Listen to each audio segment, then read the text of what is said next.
Hello everybody and welcome back to the Wardrobe Science channel. In today's episode I will show a little bit of a rock and mineral collection that I have, and I would also like to get to some of the news in the science community. So, to start off, let me explain why I'm wearing a mask. I am wearing this mask to avoid any dust particles from the rocks getting into my lungs, and I am also wearing this mask in order to stop mold spores from entering my lungs as well. You'll see why in a few minutes. These rocks are very, very dusty, very small particles falling off of them all the time. So, the news that I would like to talk about is a new series that I'm proposing for the channel that would just be a little news series. So, to start off, here is one of my minerals in my collection. As many of you will be able to see that this is very plain, and that's because it is coated in a lot of feldspar, which is very natural occurring mineral in the California area. And then inside is a mixture of mica and clear quartz lining the entirety of the structure. Very dusty. My computer is actually very dusty because of it now. And then another one of my minerals. This is a clean cut mineral. This is another quartz. However, this was purchased. I didn't purchase this. This was a hand-me-down in my family.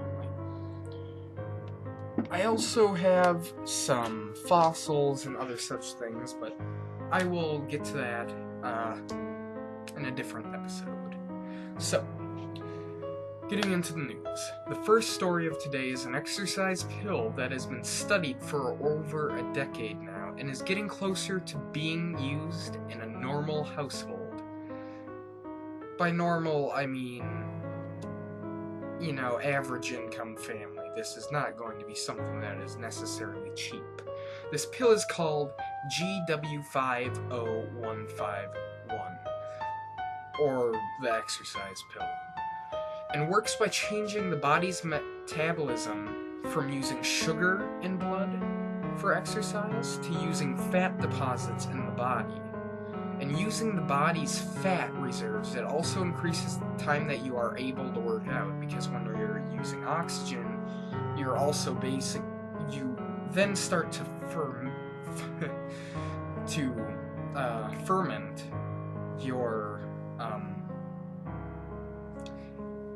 inside of your body, which is what causes all the pain after a workout.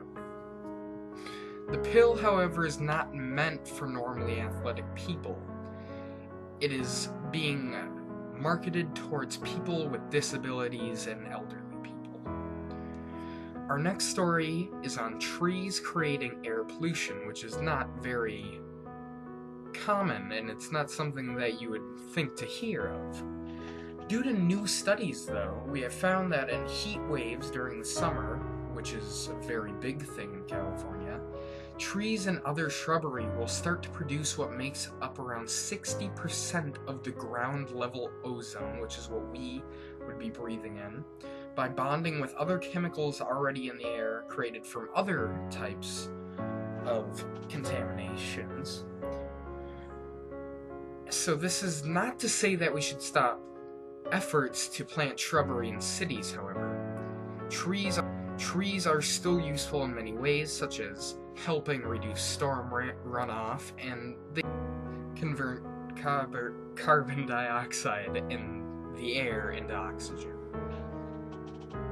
This ozone layer that they will be creating is a very minimal effect that they are causing. It's mainly on humans to fix this problem, not trees. So that basically wraps up the stories for today. There will be some lab reports coming out for me, even some possibly in some local news, based on Chromium-6 reports. That's going to be it for today. Thank you everybody for watching, and have a good evening.